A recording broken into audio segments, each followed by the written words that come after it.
प्रधानमंत्री आवास योजना ग्रामीण ग्रामीण आवास कार्यक्रम सभी को मकान उपलब्ध कराने के उद्देश्य से इंदिरा गांधी आवास योजना को प्रधानमंत्री आवास योजना ग्रामीण के नाम से पुनर्गठित किया गया है।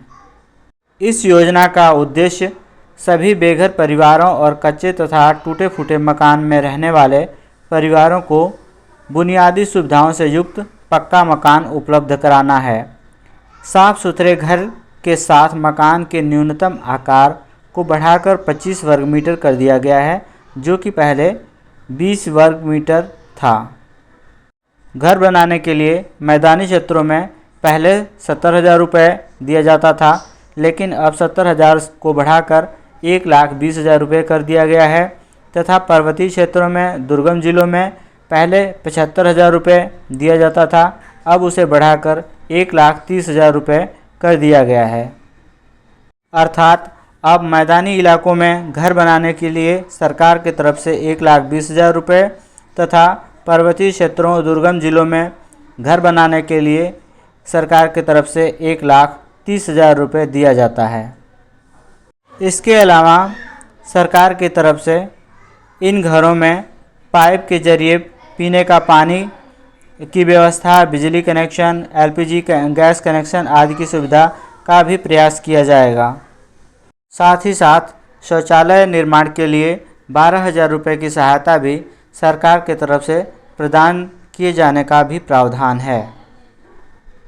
ये सभी भुगतान लाभार्थी को उसके बैंक खाते या पोस्ट ऑफिस में जो भी खाता है उसमें ट्रांसफ़र किया जाता है।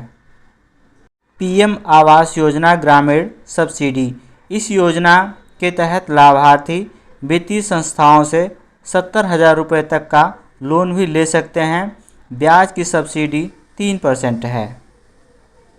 इस योजना में पात्रता की बात करें तो अर्हता के रूप में पहले नंबर पे बेघर परिवार, दूसरा है जिन परिवारों के घरों में शून्य या 1 या 2 कमरे हों जिसमें कच्ची दीवारें और कच्चा छत हो।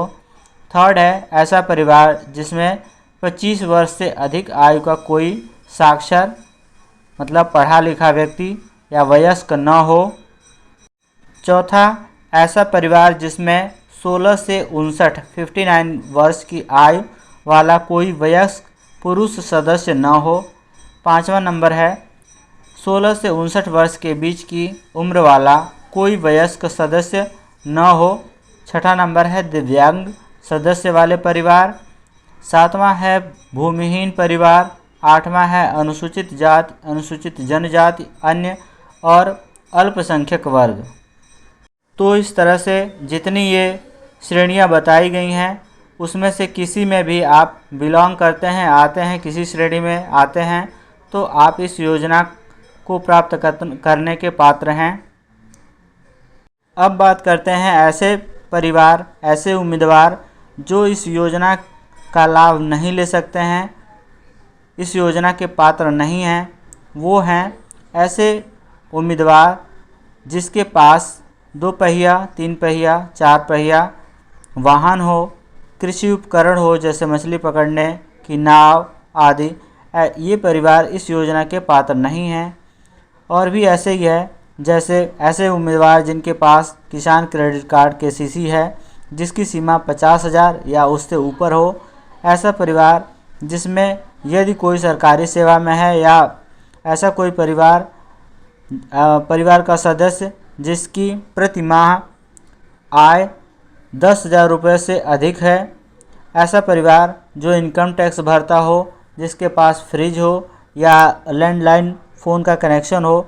ये सभी परिवार या सभी उम्मीदवार इस योजना के पात्र नहीं होंगे।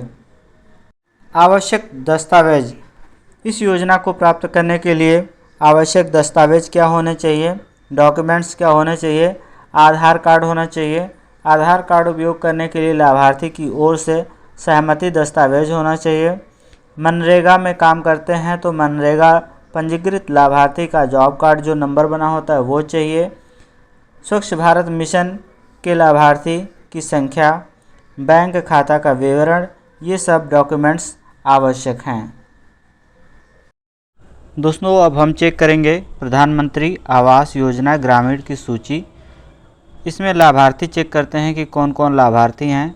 तो यहाँ हम आएंगे इस वेबसाइट पर, और ये प्राइवेट वेबसाइट है, यहाँ से हम लॉगिन करेंगे। ये देखिए इस तरह से लिखा हुआ है कि आप प्रधानमंत्री ग्रामीण लिस्ट 2024 आप देख सकते हैं, ये बताया गया है इस वेबसाइट पर। और यहाँ पे ये वेबसाइट दी गई है प्रधानमंत्री PMAYG.nic.in। यहाँ पर आप विजिट करके यहाँ से भी देख सकते हैं, रिपोर्ट में जाके यहाँ प्रोसेस दिया हुआ है कि अब आपके सामने प्रधानमंत्री आवास योजना ग्रामीण का होम पेज खुलेगा। यहाँ ऊपर मेन्यू बार में मौजूद विकल्प आवास सॉफ्ट पर क्लिक करके आप ड्रॉप डाउन मेन्यू में मौजूद रिपोर्ट को क्लिक करके आप रिपोर्ट को इस तरीके से देख सकते हैं। ये सारा प्रोसेस बताया गया है, यहाँ पे आप देख सकते हैं। मैं आपको दोस्तों बताने जा रहा हूँ डायरेक्ट कैसे आप चेक करेंगे। अगर आपको चेक करना है तो इस वेबसाइट के माध्यम से देखिए यहाँ पे दिया हुआ है, ये है नई लिस्ट। देखें, इस पर क्लिक करेंगे और यहाँ पे स्टेट का नाम फिल करेंगे, जिस स्टेट से आप बिलोंग करते हैं वो यहाँ पे डालेंगे। जैसे मैं उत्तर प्रदेश से हूँ तो मैंने उत्तर प्रदेश डाल दिया।